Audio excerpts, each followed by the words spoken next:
नमस्कार दोस्तों, unique exams IAS portal पे आप सभी का स्वागत है। आज हम इस प्लेटफॉर्म पे कुछ नए क्वेश्चंस जो हमारे करंट अफेयर्स टॉपिक से रिलेटेड होंगे उनको देखेंगे, ठीक है, और उन पे बेसिस सवाल भी लगाएंगे हम।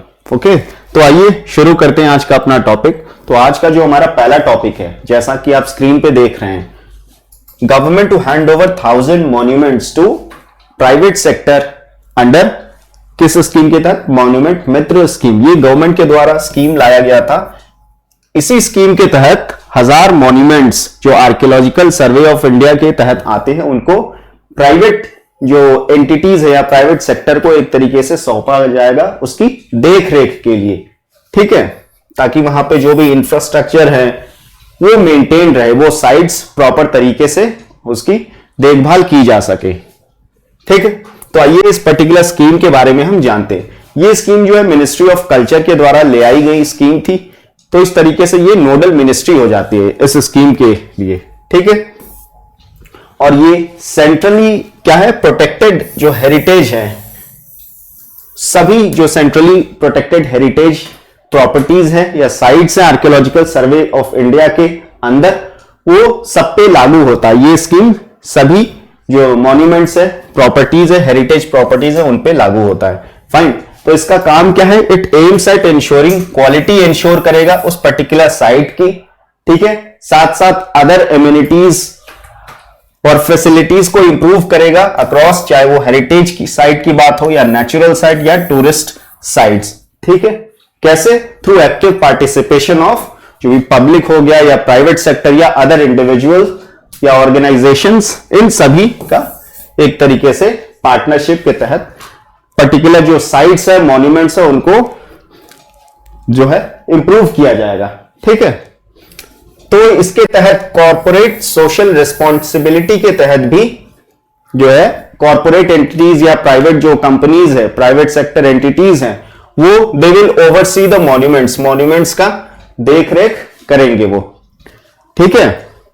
तो इन जो प्राइवेट एंटिटीज है इनको हम मॉन्यूमेंट मित्र के नाम से जानेंगे, ठीक है, because of their collaborative initiative या कोलैबोरेशन के कारण हम इनको मॉन्यूमेंट मित्र है, जो उस पर्टिकुलर मॉन्यूमेंट या साइट को एक तरीके से प्रोटेक्ट करने में, उसकी देखभाल करने में मदद कर रहे हैं, ठीक है। इस वजह से हम इनको मॉन्यूमेंट मित्र कहते हैं।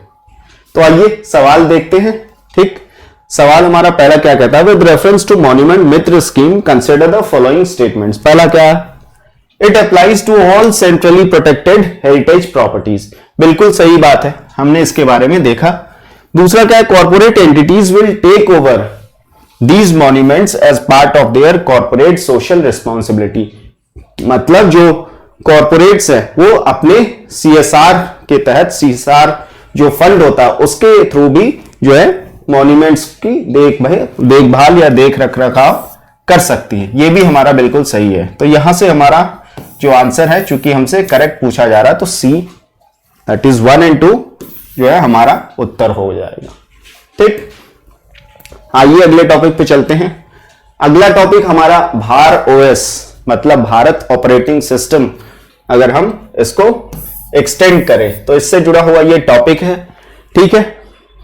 तो सवाल ये उठ रहा है कि क्या ये आगे चल के जो एंड्रॉयड है, ऑपरेटिंग सिस्टम है, जो मोबाइल डिवाइसेस में यूज होते हैं, उसको रिप्लेस कर पाएगा, ठीक है।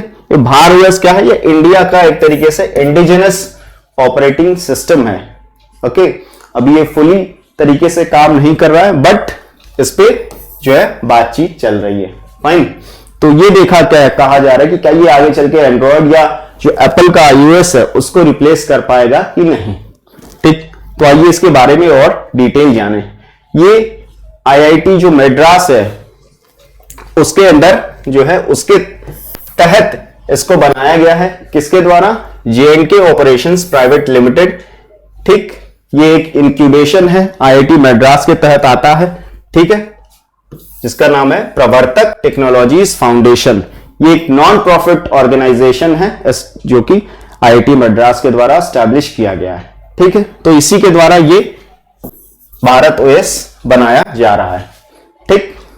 तो इसको एक तरीके से पिच किया जा रहा है कि इंडियाज आंसर टू गूगल का जो गूगल का एंड्रॉयड है और एप्पल का iOS है उसको रिप्लेस करने की बात की जा रही है कि ये क्या ये कर पाएगा उसको आगे चल के कि नहीं, क्योंकि हम जानते हैं कि जो एंड्रॉयड और iOS है वो they are the most dominant mobile operating system in the world. पूरे वर्ल्ड में अगर हम बात करें तो 90% मार्केट तो एंड्रॉयड के पास है, ठीक है। तो उसको रिप्लेस करना इतना आसान नहीं होगा, बहुत सारे इसमें जो है चीजें लगेंगी, ठीक है। तो ये भारत ओएस जो है क्या है, इंडिजिनस मोबाइल ऑपरेटिंग सिस्टम है, सिमिलर टू जैसा हमने पहले बताया एंड्रॉयड की तरह या फिर एप्पल का iOS हो, ठीक है। तो एक तरीके से इसी को जो है मार्केट में उतारने की बात चल रही है, ठीक। जैसा कि हमने बताया कि एंड्रॉयड जो है 90% मार्केट शेयर होल्ड करता है अगर हम ऑपरेटिंग सिस्टम मार्केट में देखें, ठीक है। तो भारत ओएस, भार ओएस की अगर बात करें तो ये Linux kernel based operating system है, ठीक, और एंड्रॉयड की तरह ही काम करता है, बट कुछ जो है सर्टेन डिफरेंसेस इसके अंदर हैं। जैसे कि अगर हम बात करें तो अनलाइक एंड्रॉयड की अगर बात करें तो एंड्रॉयड जब भी हम इंस्टॉल करते हैं तो उसके साथ बहुत सारे अदर एप्स जो है एज अ पैकेज इंस्टॉल हो जाते हैं हमारे मोबाइल सिस्टम में, ठीक है। जबकि यहां पे क्या है, ऐसा कोई प्री लोडेड ऐप नहीं मिलेगा हमें भारत या भार ओएस के अंदर, ठीक है। तो मतलब यहां पे क्या है, एक तरीके से फ्रीडम ऑफ चॉइस दी जा रही है जो यूजर है, मोबाइल यूजर है, कि आप अपने हिसाब से एप्स डाउनलोड या इंस्टॉल कर सकते हो। आपको पहले से ही प्री एक तरीके से इंस्टॉल्ड एप्स नहीं दिए जाएंगे, जबकि एंड्रॉयड में ऐसा नहीं होता, आपको बहुत सारे एप्स वो दे देते हैं, आप फोर्सफुली आप पे थोपा जाता है कि आप इसको यूज करो, ठीक। तो यहां पे एक तरीके से फ्रीडम ऑफ चॉइस देखने को मिल रहा है, ये जो हमारा नया भार ओएस सिस्टम है, ऑपरेटिंग सिस्टम है, ठीक है। तो जो इसको बनाने वाले हैं भार ओएस या भारत ऑपरेटिंग सिस्टम, वो एक तरीके से ये क्लेम कर रहे हैं कि ये काफी ज्यादा सिक्योरिटी और प्राइवेसी के पॉइंट ऑफ व्यू से देखे तो ये काफी ज्यादा इंपॉर्टेंट होगा, उससे जो बाकी एग्जिस्टिंग जो ऑपरेटिंग सिस्टम उससे ज्यादा ये सिक्योरिटी और प्राइवेसी को इंश्योर करने में जो है मददगार साबित होगा, ठीक। तो इसको हम इंस्टॉल कर सकते हैं अलग अलग जो भी मोबाइल डिवाइसेस हैं वहां पे, and it will offer secure environment for users with native over the air updates. Native over the air updates इसका क्या मतलब है, मतलब जो भी आगे ऑपरेटिंग सिस्टम के द्वारा अपडेट्स लाए जाएंगे, जैसे कई बार बग फिक्सेस होते हैं या अन्य जो भी सॉफ्टवेयर अपडेट्स होते हैं, तो वो अपने आप ऑटोमेटिकली डाउनलोड हो जाएगा, आपको खुद से डाउनलोड करने की, इंस्टॉल करने की जरूरत नहीं है, वो it will be automatically downloaded and installed on your device, ठीक है, without the need of the user to manually. मतलब यहां पे आपको मैनुअली सॉफ्टवेयर को अपडेट या इंस्टॉल नहीं करना पड़ेगा, वो अपने आप हो जाएगा, that is native over the air, ये चीज है, ठीक है। तो इससे क्या फायदा है कि आपका जो सॉफ्टवेयर है, ऑपरेटिंग सिस्टम है, वो हमेशा अप टू डेट रहेगा, फाइन, लेटेस्ट वर्जन पे हमेशा काम करेगा, क्योंकि यहां पे कोई मैनुअल प्रोसेस नहीं है, ठीक। तो जो भी सिक्योरिटी पैचेस होंगे या बग फिक्सेस होंगे वो अपने आप अपडेट हो जाएंगे आपके मोबाइल में इंस्टॉल होते हैं, fine.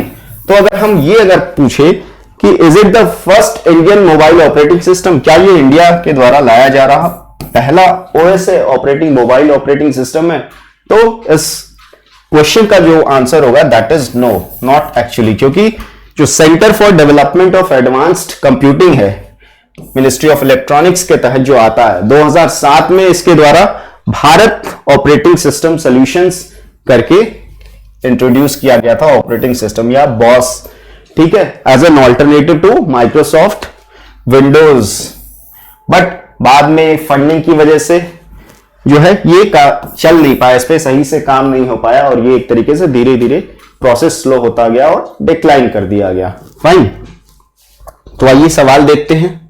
With reference to Bharat OS consider the following statements. पहला हमारा है Bharat OS is a Linux kernel based operating system similar to Android but with few differences. ये जो है हमारा स्टेटमेंट बिल्कुल सही है। दूसरा क्या है, similar to Android it does come with preloaded apps denying users the freedom to choose and download the apps they want. ये स्टेटमेंट हमारा गलत है। क्यों? क्योंकि यहां पे हमें फ्रीडम ऑफ चॉइस दी जाती है कि हमें कौन सा ऐप चाहिए, उसी को डाउनलोड करेंगे हम। अनलाइक एंड्रॉयड में जो कि ऐसा नहीं मिलता, आपको बहुत सारे जो है प्री इंस्टॉल्ड जो है एप्स मिलते हैं। तो यहां से जो हमारा आंसर हो जाएगा ए, दैट इज वन ओनली, ये हमारा आंसर हो जाएगा। सॉरी। अगला टॉपिक देखते हैं। अगला टॉपिक हमारा जो है आर्टिफिशियल साइनैप्स से रिलेटेड है। जैसा कि रिसेंटली एक आर्टिकल आया था कि artificial synapse developed for brain like computing, मतलब ये जो आर्टिफिशियली साइनैप्स को डेवलप किया गया। साइनैप्स क्या होता है? हमारे बॉडी में जो न्यूरल सिस्टम होता है, दो न्यूरॉन्स को कनेक्ट करता है साइनैप्स, ठीक है। तो इसी को आर्टिफिशियली बनाया जा रहा है जिससे कि ब्रेन लाइक कंप्यूटिंग हो सके, जो कि काफी तेज होगी, फास्ट होगी, उसमें लैग कम होगा, डिले कम देखने को मिलेगा, ठीक है। तो इसी को हम अगर बनाने के बाद एक प्रोडक्ट में तब्दील कर दे और उसको अलग अलग जो इलेक्ट्रॉनिक डिवाइसेस है उसमें यूज करें, तो वहां पे काफी ज्यादा डेटा ट्रांसफर रेट, हमें स्पीड देखने को मिल सकती है, ठीक है। और यहां पे जो है एक सेमीकंडक्टर का यूज किया जा रहा है जिसका नाम है नाइट्राइड सेमीकंडक्टर, ठीक। तो आइए इसको देखते हैं किसके द्वारा ये किया जा रहा है। अगर इसकी बात की जाए तो Jawaharlal Nehru centre for advance scientific research, जो कि बेंगलुरु में है, ठीक। ये क्या एक ऑटोनॉमस इंस्टीट्यूट है, department of science and technology के तहत आता है, ठीक है। तो इनके द्वारा स्कैंडियम नाइट्राइड सेमीकंडक्टर का यूज किया गया, ठीक है, जो क्या एक सेमीकंडक्टर मटेरियल है, फाइन। इसको किस लिए यूज किया गया? विद सुप्रीम स्टेबिलिटी, काफी ज्यादा स्टेबिलिटी देखने को मिला और काफी कंपैटिबल, मतलब ये डिवाइस साबित हुआ, ठीक है। तो इसको यूज किया जाएगा ब्रेन लाइक कंप्यूटिंग के लिए, कि जो ब्रेन जिस तरीके से, जिस प्रिंसिपल पे फंक्शन करता है, काम करता है, ठीक उसी तरह जो हम इलेक्ट्रॉनिक डिवाइसेस बनाएं इसका यूज करके, वो भी उसी तरह से उतना ही तेज डेटा ट्रांसफर उसमें देखने को मिले, ठीक है। तो ये invention, it has relatively low energy का कॉस्ट, काफी कम एनर्जी इसमें की लागत उसमें लगती है, ठीक है। हेंस क्या है, इसलिए इसमें ज्यादा पोटेंशियल है to be translated into industrial product. हम इसको एक प्रोडक्ट के तौर में ट्रांसलेट कर सकते हैं या कन्वर्ट कर सकते हैं इस इंफॉर्मेशन का यूज करके, ठीक है। तो और हम जो फिजिकल या ट्रेडिशनल जो कंप्यूटर्स हैं उनकी अगर बात करें तो वहां पे जो फिजिकली सेपरेटेड जो मेमोरी स्टोरेज होता है और प्रोसेसिंग यूनिट्स होता है, इसकी वजह से क्या होता है कि बहुत ज्यादा एनर्जी का लॉस होता है, या डेटा का ट्रांसफर, डेटा टाइम जो होता है ट्रांसफर में होने में जो समय लगता है वो काफी ज्यादा लगता है बिटवीन दीज टू यूनिट्स, जो मेमोरी है और प्रोसेसिंग यूनिट है। तो यहां पे हम जो आर्टिफिशियल साइनैप्स का यूज करके इस समय को कम कर सकते हैं और हमारी जो प्रोसेसिंग या कंप्यूटेशन है वो काफी ज्यादा फास्ट हो जाएगा। ठीक उसी तरह जैसे कि एक ह्यूमन ब्रेन, जिसको कि हम बायोलॉजिकल कंप्यूटर कह सकते हैं, ठीक है, काम करता है, फाइन। तो यही चीज है। तो यहां पे जो है स्कैंडियम नाइट्राइड का यूज किया गया था, फाइन। तो आइए देखते हैं कुछ प्रॉपर्टीज सेमीकंडक्टर्स के बारे में हम। तो सेमीकंडक्टर्स जो है जीरो केल्विन पे ये इंसुलेटर की तरह एक्ट करता है, ठीक है। और बट जैसे ही हम टेम्परेचर को इंक्रीज करते हैं, it works as a conductor, और ये इलेक्ट्रिसिटी कंडक्ट कर सकता है, फाइन, जैसे ही हम टेम्परेचर इंक्रीज करते हैं, ठीक। इनके पास एक्सेप्शनल इलेक्ट्रिकल प्रॉपर्टीज देखने को मिलती है। इसी वजह से सेमीकंडक्टर्स को हम मॉडिफाई कर सकते हैं, डोपिंग, ठीक है, डोपिंग की हेल्प से इसको मॉडिफाई कर सकते हैं हम, और इसको हम अलग अलग इलेक्ट्रिकल डिवाइसेस में यूज कर सकते हैं, ठीक। जैसे कि अगर हम बात करें एनर्जी कन्वर्जन जो डिवाइसेस हैं, स्विचेस हो गए, एम्पलीफायर्स हो गए, या बहुत सारे ट्रांजिस्टर्स में यूज कर सकते हैं, ठीक है।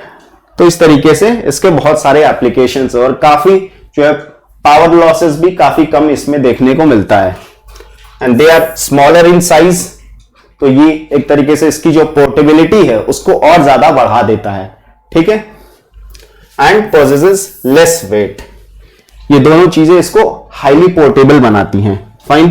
तो इसकी जो रेजिस्टिविटी की बात करें तो हायर देन कंडक्टर्स, कंडक्टर से ज्यादा होता है, ठीक, बट जो इंसुलेटर्स होते हैं उनसे कम होता है, ठीक है।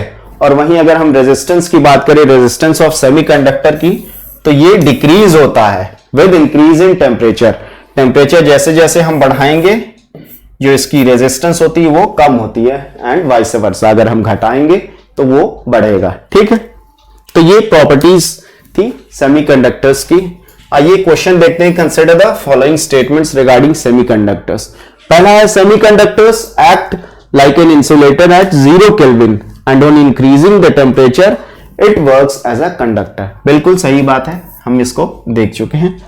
दूसरा है कि the resistance of a semiconductor material decreases with increase in temperature and vice versa, ठीक। ये भी स्टेटमेंट क्या है, बिल्कुल हमारा सही है। तो यहां से हमारा आंसर जो है सी आंसर हो जाएगा, ठीक। फाइन। आइए अगले टॉपिक पे चलते हैं। अगला टॉपिक हमारा सॉरी अगला टॉपिक हमारा एक स्कीम से, गवर्नमेंट स्कीम से रिलेटेड है, प्रधानमंत्री एम्प्लॉयमेंट जनरेशन स्कीम, ठीक। 2008 में इस स्कीम को लाया गया था गवर्नमेंट के द्वारा, ठीक है। रिसेंटली क्या हुआ, आप जैसा कि देख रहे हैं, margin money worth 100 crore distributed to the beneficiaries under this particular scheme, ठीक है। तो आइए देखते हैं ये स्कीम किस चीज से जुड़ा हुआ है। फाइन। तो वैसे तो अगर बात करें तो ये स्कीम को कौन एडमिनिस्टर करता है, मिनिस्ट्री ऑफ एमएसएमई के तहत ये स्कीम काम करता है। ये क्या है, क्रेडिट लिंक्ड सब्सिडी स्कीम है, जिसके तहत क्रेडिट प्रोवाइड किया जाएगा एट सब्सिडाइज्ड रेट पे, ठीक है। और इसको 2008 में लाया गया था। दो जो एग्जिस्टिंग स्कीम्स थी उनको मर्ज करके, कौन वो दो स्कीम्स थे, पीएम रोजगार योजना और रूरल एम्प्लॉयमेंट जनरेशन प्रोग्राम, इन दोनों को मर्ज करके जो है ये नया स्कीम लाया गया था। फाइन। किस लिए लाया गया था, फॉर जनरेटिंग एम्प्लॉयमेंट अपॉर्चुनिटीज को बढ़ाने के लिए, बाय स्टैब्लिशिंग यहां पे micro enterprises in urban and rural areas, दोनों जगहों पे जो है माइक्रो एंटरप्राइजेस को स्टैब्लिश करने में हेल्प करेगा, जो है मददगार साबित होगा इस पर्टिकुलर स्कीम के तहत, ठीक है। दोनों एरियाज की यहां पे बात हो रही, अर्बन और रूरल, ठीक है, इन लेकिन नॉन फार्म सेक्टर में, ठीक है, नॉन फार्म सेक्टर। और ये एक सेंट्रल सेक्टर स्कीम है, ठीक, मतलब गवर्नमेंट के द्वारा पूरी तरीके से फंडेड है, सेंट्रल गवर्नमेंट के द्वारा, और एडमिनिस्टर जैसा कि मैंने बताया मिनिस्ट्री ऑफ एमएसएमई इसको एडमिनिस्टर करता। और इंप्लीमेंट इसको कौन करेगा, इसकी बात करें तो khadi and village industries commission ये नेशनल लेवल पे इसको इंप्लीमेंट करेगा, ठीक है। ये सिंगल नोडल एजेंसी हो गया इस पर्टिकुलर स्कीम के लिए। फाइन। वहीं अगर हम स्टेट लेवल पे बात करें तो बैंक्स हो गए, डिस्ट्रिक्ट इंडस्ट्रीज सेंटर्स हो गए, या स्टेट केवीआईसी जो डायरेक्टोरेट्स हैं वो हो गए, साथ में state khadi and village industries boards हैं, इनके द्वारा जो है स्टेट लेवल पे इनको इंप्लीमेंट करवाया जाएगा, ठीक है। तो कौन कौन इंडिविजुअल्स एलिजिबल हैं उसके लिए अगर हम बात करें तो 18 साल से ऊपर होने चाहिए, ठीक है। सेल्फ हेल्प ग्रुप्स हो सकते हैं, कोऑपरेटिव सोसाइटीज हो सकते हैं, involve in production and institutions जो कि रजिस्टर्ड हैं, ऐसे कोऑपरेटिव सोसाइटीज जो रजिस्टर्ड है सोसाइटीज रजिस्ट्रेशन एक्ट ऑफ 1860 के तहत, तो ये एलिजिबल है इस स्कीम के तहत बेनिफिट्स या फायदा उठाने के लिए, ठीक। तो असिस्टेंस जो है सिर्फ न्यू इंडस्ट्रियल यूनिट या न्यू यूनिट्स को या नए एंटरप्राइज को ही जो है इस पे हेल्प मिल सकता है इस स्कीम के तहत, ठीक है। एग्जिस्टिंग जो यूनिट्स हैं उनको जो है हेल्प नहीं मिलेगा, ठीक। तो units that have availed subsidies, जिनको सब्सिडी पहले मिल चुका है किसी सेंट्रल या स्टेट गवर्नमेंट के स्कीम के अंदर, या फिर एग्जिस्टिंग यूनिट्स जो है they are not eligible for subsidy इस स्कीम के तहत, ठीक है। और जो फिजिकली डिसेबल्ड हो गए, ओबीसी या एससी एसटीज हो गए, विमेन हो गए, या नॉर्थ ईस्टर्न रीजन है, इन नॉर्थ ईस्टर्न रीजन से जो एप्लीकेंट्स है इन रूरल एरियाज, तो they are eligible for higher, इनको higher rate of subsidy provide किया जाएगा और ज्यादा सब्सिडी इनको अन्य से कंपैरिजन में और ज्यादा, थोड़ी और ज्यादा सब्सिडी इनको प्रोवाइड की जाएगी। ठीक है, तो आइए क्वेश्चन देखते हैं। With reference to prime minister's employment generation programme consider the following statements. पहला है कि it is a major credit linked subsidy scheme. बिल्कुल सही बात है। ठीक है, सब्सिडी प्रोवाइड की जाएगी for establishment of micro enterprise. ठीक, सेंट्रली स्पॉन्सर्ड स्कीम है, ये गलत है क्योंकि ये सेंट्रल सेक्टर स्कीम है, तो यहां पे ये इनकरेक्ट हो जाएगा। तो the programme is being implemented by Khadi and village industries commission at the national level. ये स्टेटमेंट हमारा बिल्कुल करेक्ट है। तो यहां से हम अगर देखें तो 1 और 3 जो है हमारे आंसर हो जाते हैं। That is B will be our answer. ठीक है, आइए आगे बढ़ते हैं। अगला जो हमारा टॉपिक है, जैसा कि आप देख रहे हैं, government approves for sale of 30 lakh metric tons of wheat under open market sale scheme. ठीक, ओपन मार्केट सेल स्कीम के बारे में हम देखेंगे क्या चीज है ये। रिसेंटली इसके तहत जो है 30 lakh metric tons of wheat sale किया गया। ठीक, तो आइए इसके बारे में हम जानें। तो ओपन मार्केट सेल स्कीम जो है ये एफसीआई इसका यूज करके जो है, जो सरप्लस व्हीट हो गए या राइस हो गए उसको बेचता है। ठीक है, तो FCI sells surplus stock of wheat and rice at predetermined price पे ये सेल होती है। ठीक है, और ई ऑक्शन के द्वारा किया जाता है in open market from time to time. ये जो है एफसीआई जो है फूड कॉर्पोरेशन ऑफ इंडिया ये करती रहती, कंडक्ट कराती रहती है। ठीक है, in order to enhance supply of food grain, जिससे कि एक बैलेंस्ड जो है फूड ग्रेन्स मार्केट में अवेलेबल हो। फाइन, और जो प्राइस फ्लक्चुएशंस हैं उनको कम करने के लिए या उनको मिनिमाइज करने के लिए। तो इसका पर्पस क्या है? डिस्पोज, सॉरी जस्ट वेट,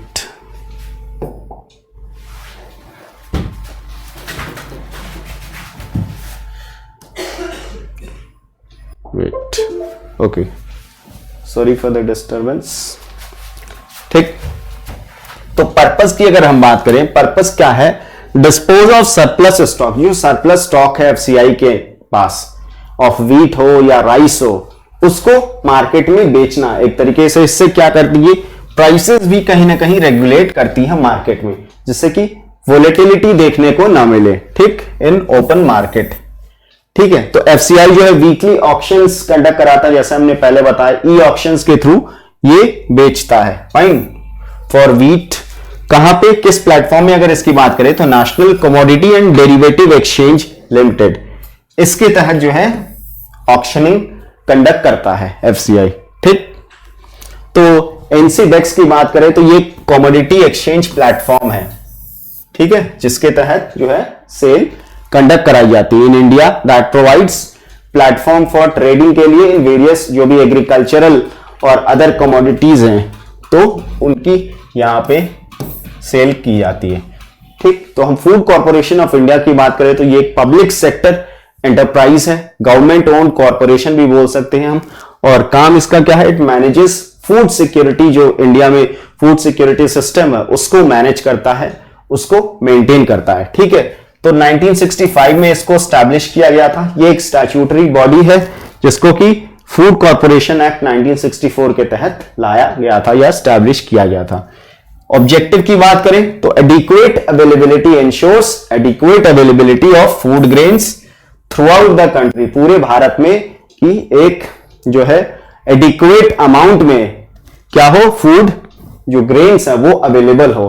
ठीक, साथ ही साथ जो प्राइस है उसको स्टेबल रखना, ये भी इसका एक एम है या ऑब्जेक्टिव है। मतलब प्राइसेस को भी रेगुलेट करना, मार्केट में बहुत ज्यादा प्राइसेस जो है या बहुत कम भी प्राइसेस ना हो फूड ग्रेन्स के। ठीक है, तो एफसीआई जो है एक बफर स्टॉक मेंटेन करता है अपने पास, जिसके द्वारा ये प्राइसेस को रेगुलेट करता है या उसको स्टेबल करने में मदद करता है। ठीक है, to ensure food security during times of scarcity या फिर क्राइसिस, जिससे कि ये एक तरीके से जो क्राइसिस सिचुएशन है उसको मिनिमाइज कर पाता। जैसे फॉर एग्जांपल बात करें कोविड में, जैसा कि हमने देखा।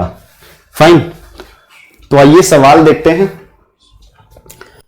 पहला स्टेटमेंट हमारा, FCI sell surplus stock of wheat and rice at predetermined prices through e auction in the open market from time to time. ये स्टेटमेंट हमारा बिल्कुल सही है, ठीक।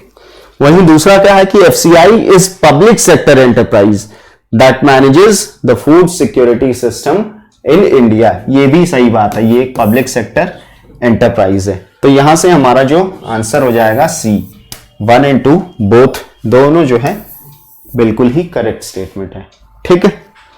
तो ये हमारा टॉपिक था, आज के ये क्वेश्चंस थे। कल हम फिर कुछ नए क्वेश्चंस के साथ आएंगे और उसको डिस्कस करेंगे और उस पर कई जो है सवाल भी देखेंगे, ठीक है। तब तक के लिए थैंक यू।